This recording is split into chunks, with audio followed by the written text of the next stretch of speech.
In your Apple iPhone, if you want to do conference calling, you can do that.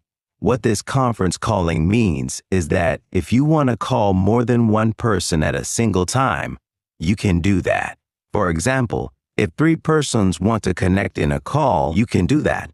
In this video, we will be telling about how to do that. For this, first what we need to do is open phone application. After that, select any contact to which you want to make call.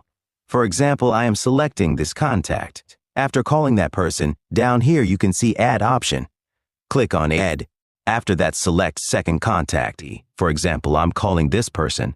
When that person is attending call, here down you can see Merge Calls option. Click on Merge Calls. When you are clicking on that, calls will be merged. After that, if you want to add more persons, click on Add, and you can add more persons. And again, click on Merge Calls option.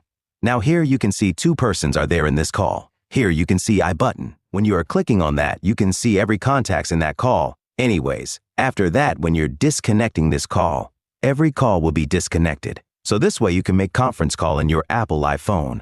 Hope this video was helpful for you. If you find it helpful, consider subscribing. See you in the next video.